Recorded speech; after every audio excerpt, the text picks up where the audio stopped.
third episode of Diaries, Hari Raya edition, where we will test our standings just in time for the holy month of Shawwal. Because as our beloved month of Ramadan is nearing to an end, we're here to see whether our moral standings have improved for the better or remain stagnant or decreased.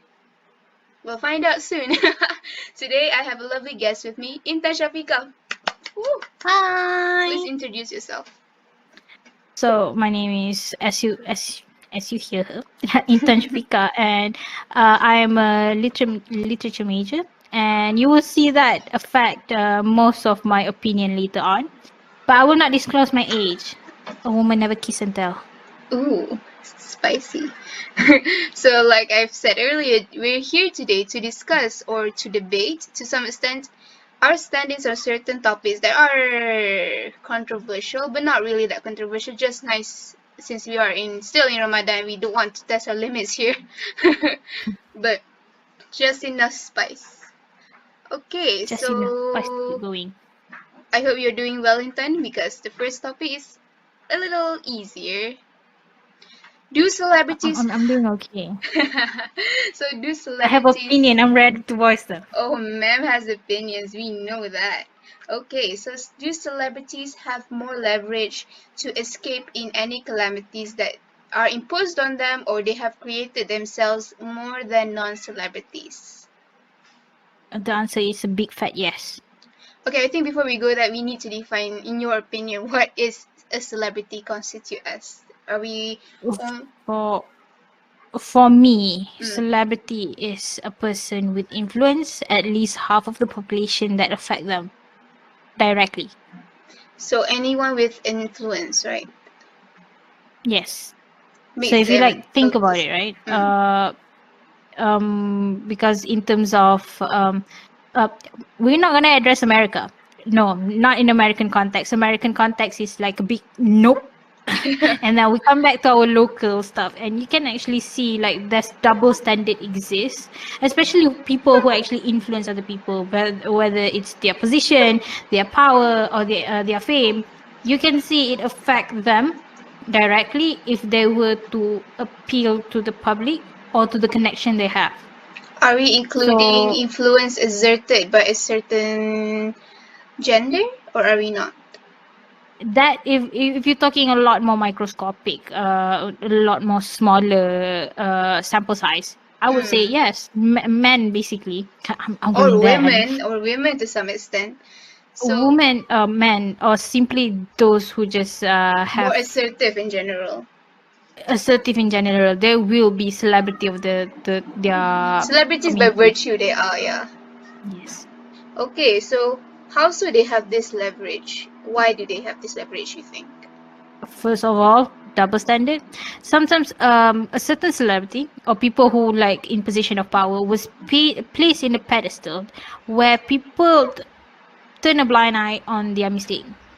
Like, I'm not naming names, but it happens when people in position of power can actually do things where we smaller people of non-celebrities actually like try to go out of the house without a mask and without fine.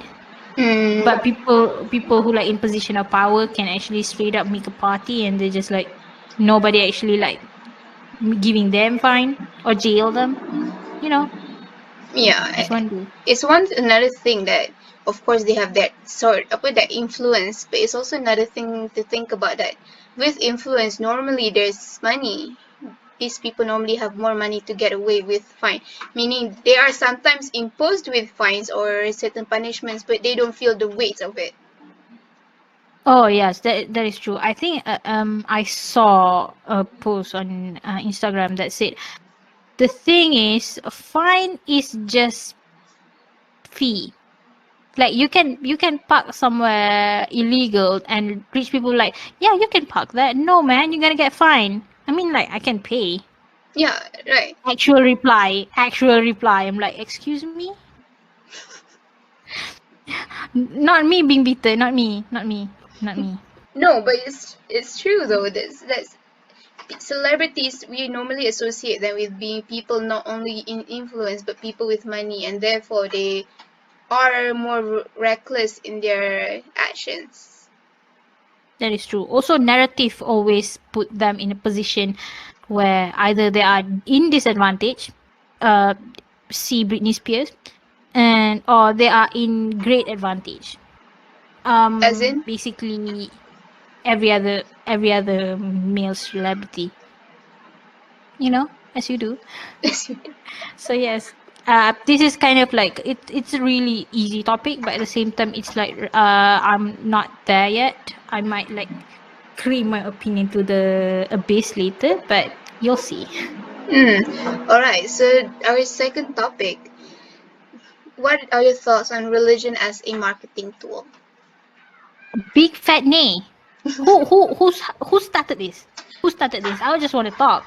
Okay, if you want to say who started it, then what started it? What is the genesis? The genesis is that we, as a consumer, are finding it hard to find objects that are in line with our religious values, perhaps. So we want it Okay. identification that it is in line with what we believe in practice. So first of all, halal is not a religion. A religion as a marketing tool. Halal is a KPI. For alcohol-free product is also a KPI. Okay, no, that is not what I mean by riding religion as a marketing tool. What I mean when religion as a marketing tool is when you straight up say this is in the this product contain said ingredient, and the said ingredient is written in Quran as sunnah food. And I said, no, that's not how it works. I mean, like, that's just the ingredient of your product. Why do you need to pull the sunnah food? Yeah, I mean, like, scientifically speaking, it's already good for you, good for your health. Why do you need to lean on the religion part? yeah, I think that's to some extent like arguments can be made that when we say these items is from the Quran and therefore it is good, people don't have to look further into it because they already they know that the Quran is a good reference point, or any religious text is a good moral standpoint. So if they claim it to be from any religious text, therefore makes the product good, you know. One more thing, like for example, it's a kismis. You sell kismis, right? And then Raisins. you sell it as a food that is actually like in the religious text. Now, when you put that in linguistic standpoint, what you're trying to do is imply that your particular kismis, your particular raisins that you're selling, actually have the power to give you everything that the Quran stated they would. Like scientifically, it's already proven. You don't have to lean towards the religious. Like, why do you use your religion as marketing tool?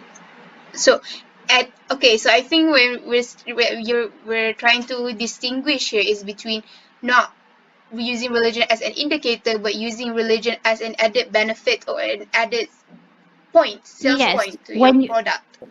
For example, like people who actually use Air Zamzam in their product, like first off, I am not sure why you think that is, in like, as my opinion as a Muslim, I think every single food you consume like become your darah daging, become part of you. But for you to actually like actively resort to like saying that this is what the religion claim, for in general, and my product contain all of it, therefore it's good. Like for saying something, this is that, therefore my product is really like you're just riding the high. You've been like stretching it. Okay, so we're focusing a lot on the food and drinks industry, but what if we look at religion as a marketing tool in other products, maybe like traveling and the cosmetic industry? Then like in cosmetic industry, for you to say like your product is halal, I'm okay with that.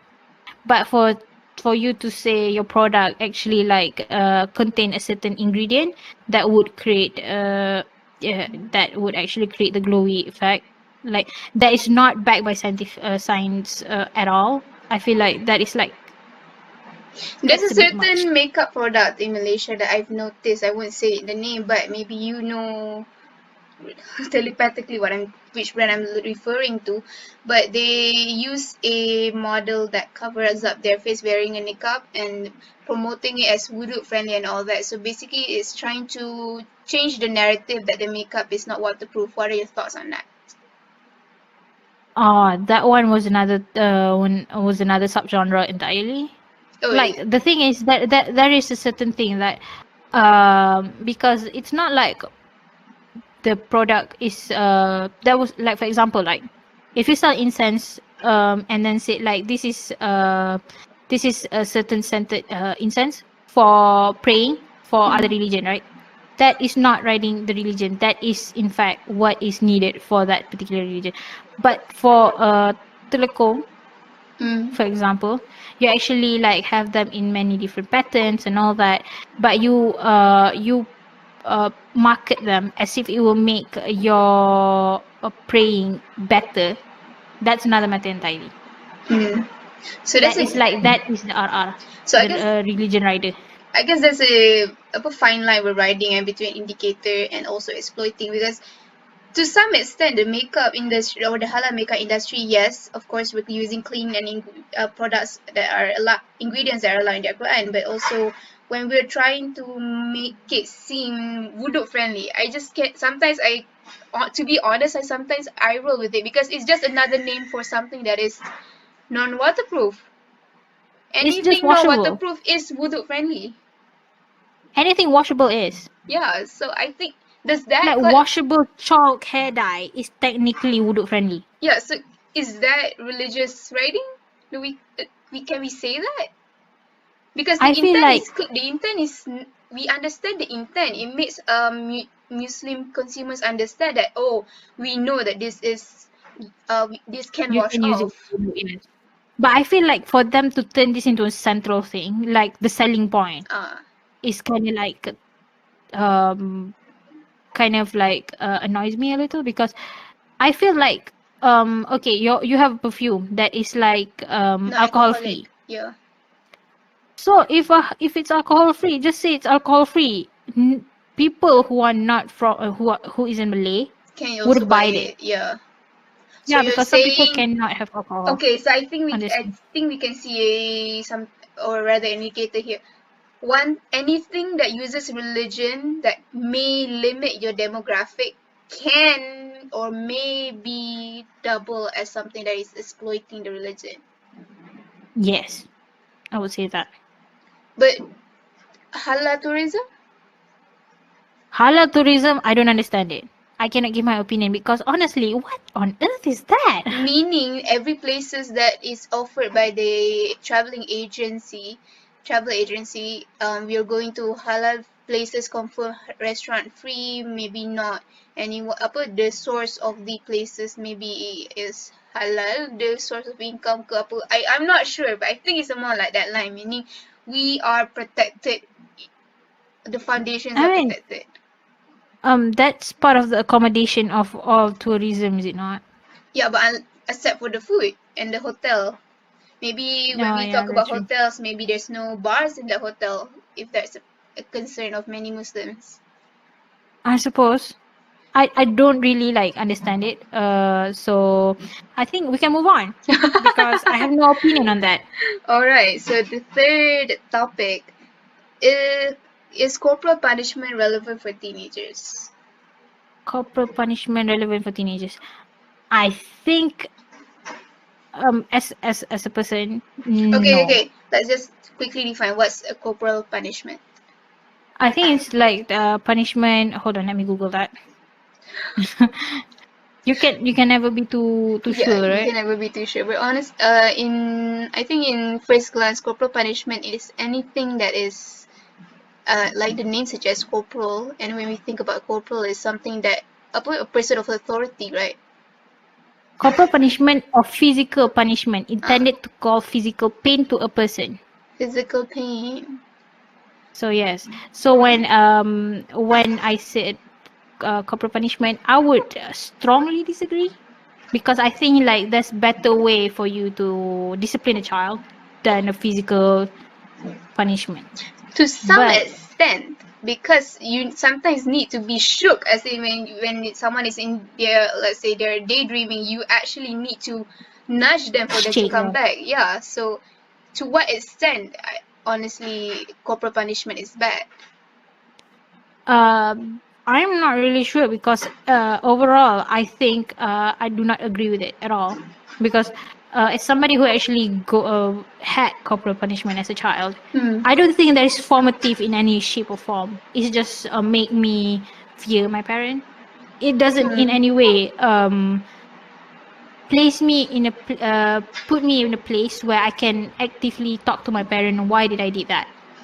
Because I'm a middle child, man. I was looking for attention, any shape or form. If it's corporal punishment, it is what it is, man. Honestly, middle child problems, I can relate to that. But I think the baseline is that it shouldn't be the upper. Any corporal punishment, in my opinion, needs to be done or explained properly to especially teenagers or children. Why are we giving them this physical pain? Like the analogy I gave earlier, sometimes we are stuck in a daydream and the only thing we can make them to wake up is to physically nudge them and physically shook them. So I think the bottom line here is make them understand that, hey, I need to slap you on the hand a bit to make you realize that you have assignments that needs to be done. You need to be responsible for your actions, and there are consequences. So I don't. That's why I don't agree with corporal punishment because I think kids need to see the consequences of their action. Because like as a child, there's a lot of consequences to my action that was like people hit me, like you hit me. I don't understand why, so I keep on doing it. But it wasn't until like someone else that pulled me aside and said like, "Why are you doing this?" And I was like, "Do you realize you are taking someone else's pride?" And I'm like, I have to like actively like being told what is damaging about my action. And the thing is that goes a lot to my action as a child, that I actually like have to, why do I do this? What is the consequences? Okay, so I think the consensus that we're having here is like corporal punishment cannot be the only thing in raising children or teenager. There needs to be a supplement to it. So instead of limiting it, we need to expand it. Um, Corporal punishment as a physical barrier or the guard or the fences that we put up for the children. That is the last line. Yeah, but we That is also the last line. Yeah, if you not seeing the consequences of your action, you have to like see you have to actually put them in a position where some consequences are more physical than others. mm, Perhaps that is what you agree, but I think as a consequences go, I make that clean up after themselves. I mean, because they are teenagers, they're not kid. yeah, they are teenagers. They have their own brain, but to some extent, I think. Hmm. Moderate. Now, I wouldn't say moderate for teenagers. Of course, moderate is a bit too much, but I think even teenagers, because they're developing their brains, they are also following influences for everyone like a sponge. I think there needs to be some clear moral standpoint that we need to protect and instill in them before it becomes solid. Okay, so next topic. Does social media improve or impede communication? I think it goes both way. Mm. It really depends on how do you use social media. Because as my elder sister, she don't use social media other than YouTube. Mm. YouTube and WhatsApp. And even though WhatsApp is technically not a social media. Yeah. She don't have Instagram, she don't have Twitter. I don't have Twitter myself. So yeah, I limit myself to a certain, I don't know why people say like does it impede my communication? As far as communication go, I communicate actively. Like I actively like have a conversation with my friends in Mm. WhatsApp and all that. But other social media, I don't actually look at them because it often have third person in there, Mm. i.e. the explore page. I That's cannot my handle them. favorite feature of Instagram, the explore page. But I think in my understanding, when we talk about impeding, maybe in a sense that because we are so accustomed to texting, we are allowed to have second thoughts before we write. Ah, some people actually find texting a lot more comforting, Yeah, that's true. and I respect that. I respect that. As an introvert, I do find the especially when they give me what's the word, surprising news. For example, oh hey, my parent go through a certain So a bad a news, certain a bad announcement. yeah, a bad news, and that give me a sense of like, let me take a moment, take To in this regroup, news, yeah. and then like, what do you need? Like, it means like for me to process my emotions, so the person who give me the news don't have to deal with my emotion. Now it's purely them, and it does make the communication a lot easier when it comes to that kind of thing. But I do see how it impede communication in terms like yeah, it's like, it's so odd. I've only ever seen you through text. Now you see you in person. Like, I cannot fathom it. Yeah. Like, for example, you meet internet friend, Mm-hmm. in real life, be like, Yeah, exactly right. it's You, here, it's of here. course, although we're like, although we're on the same page, but some a part of your brain is still not fathoming it. Like, are we on the same page though? That like I think you yourself introduced me to a lot of internet friend, Yeah, I and do. I do not meet any of them yet. I meet once, and we are not on the same page. So yes, Okay, but that's an interesting point. So although texting in a way it improves communication, we are missing out a lot of nuances and body languages and underlying tones of our texts. also one thing, it gives them a lot to conceal, that when you meet them as a person, all these thing that they Yeah, it's edited not. out of the Yeah, conversation, it's not it is filtered. there. Like it kind of frustrate me to some point, because as a texter, I do not hold back. Every single quirk you see on there, I will have it in real life.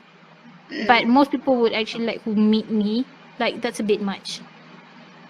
Yeah, so I see where people actually find texting is really comforting, especially in this time of isolation. Yeah. I miss face-to-face conversation a lot more often. I'm a physical kind of person, so it improve communication, right? But at some point, it make me more what's the word, more homesick. Like, my friends are a second home for me. For me to be here, right, in Mm-hmm. my own home, I do not have people to hug.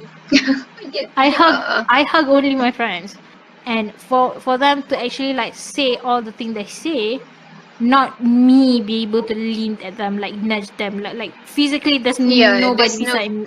no physical Yeah, connection. so yeah, it impede my communication, So and it I does improve in a think certain way. that's another thing then. We can go into the more nuances of it.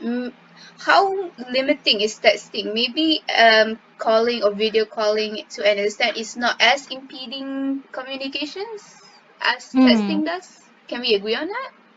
yeah, that is true, because in texting, you only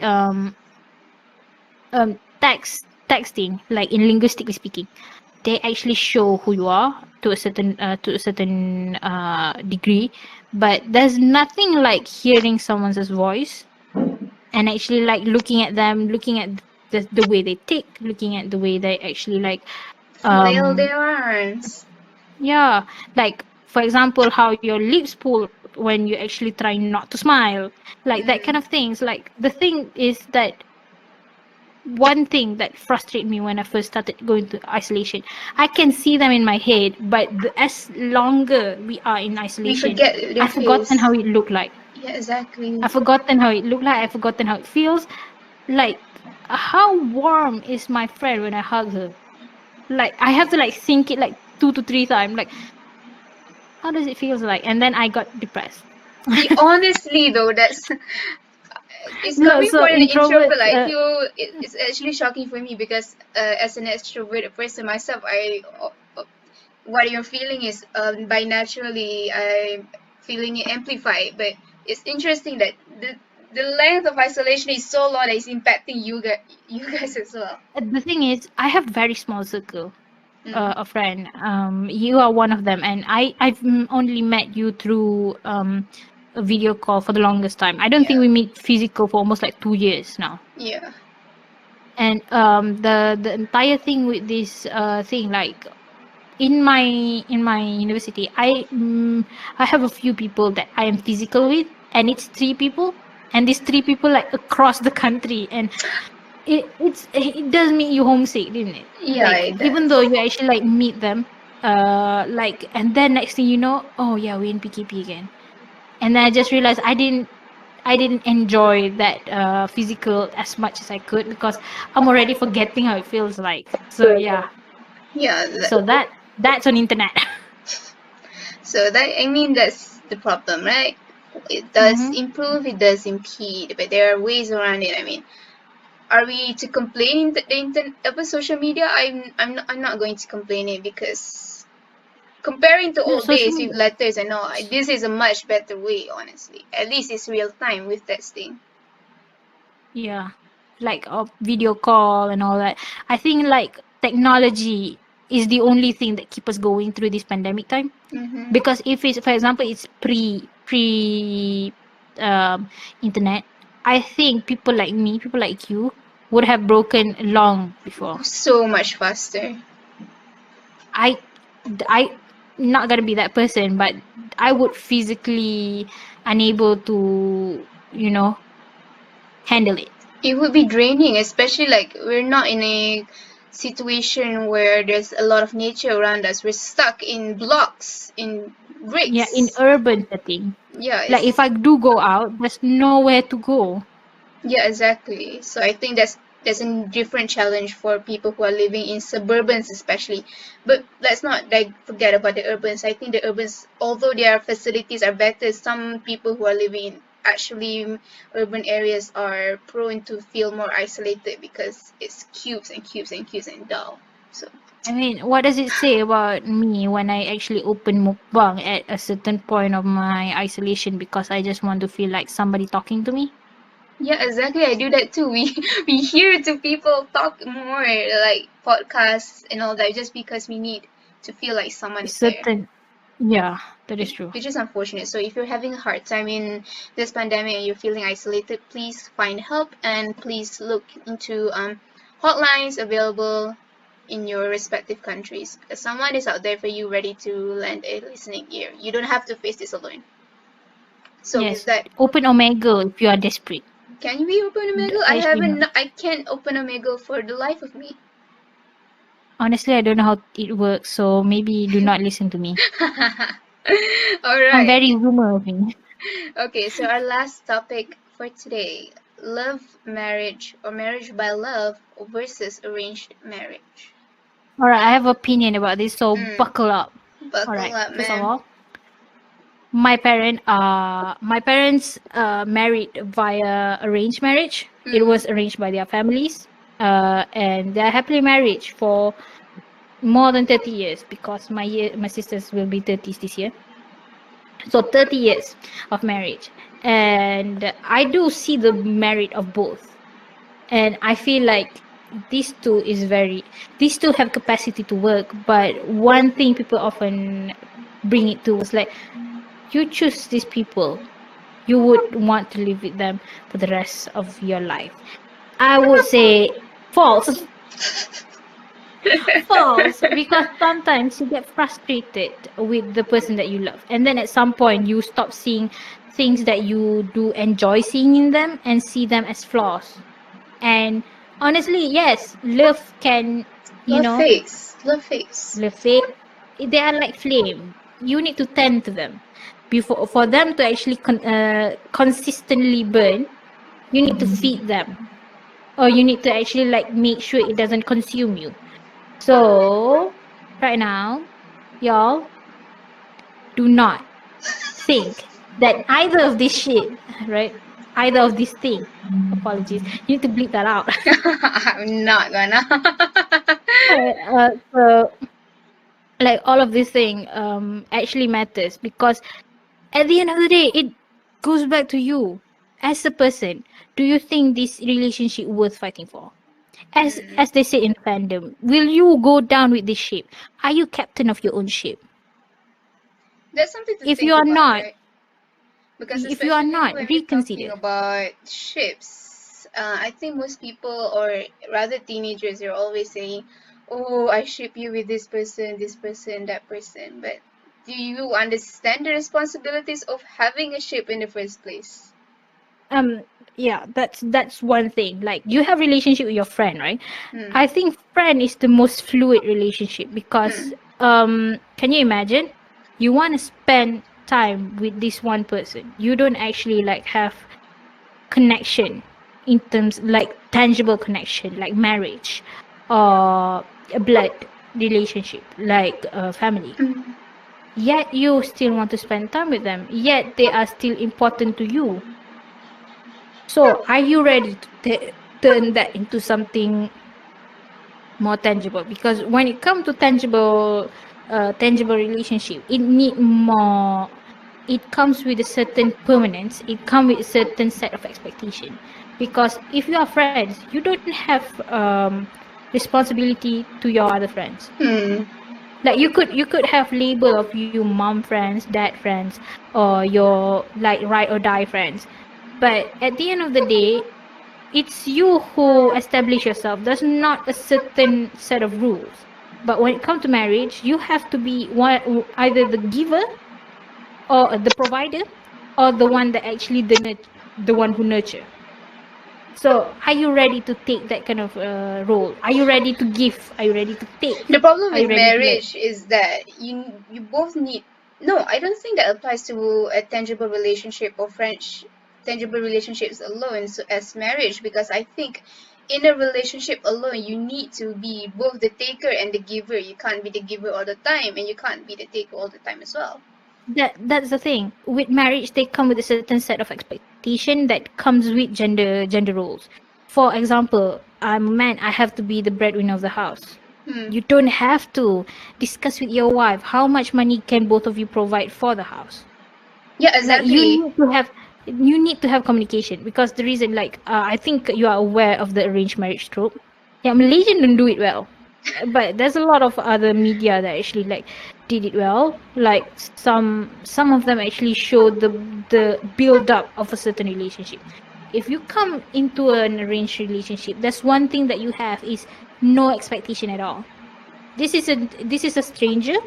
Like when I actually connect with them, I can build mutual respect.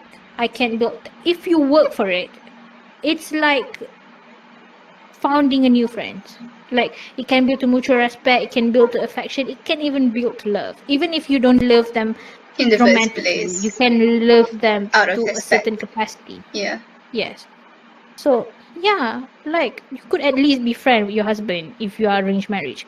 But with marriage by love, if it's fate, you feel shackled by it.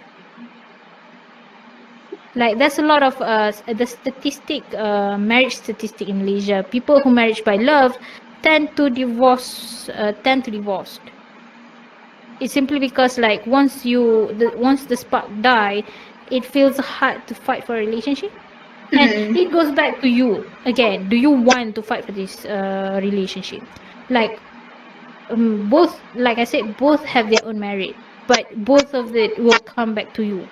If you marriage by love, if you think that you can actually go through an entire lifetime with this person, go ahead.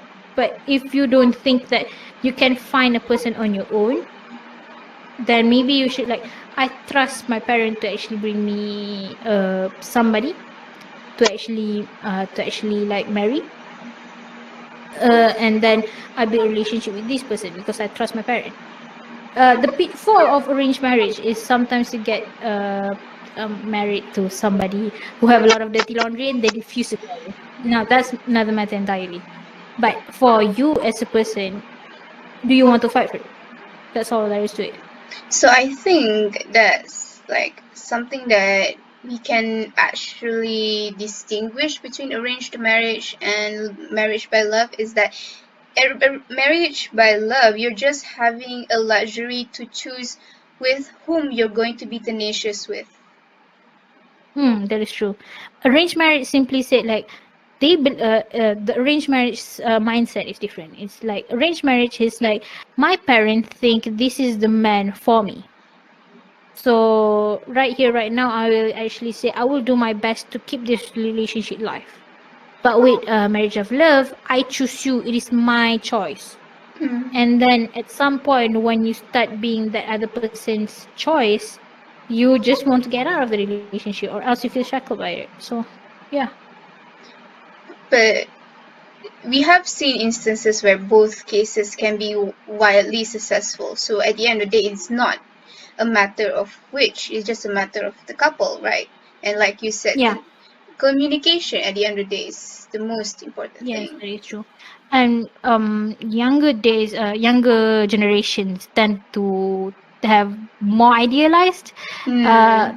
relationship. Like I'm not trying to say it is like I'm not one of them. I am. I mean, I watch C drama, guys. Same, same, same. Like I live the idea of devotion through multiple lifetimes. So you see, I idealize a lot of romance, but I think it's like friendship too. Like that's a reason that my friendship with Alice lasted the way it is right now, right? I mean, like how old were we when we first met? Primary Six? school, Yeah, 7.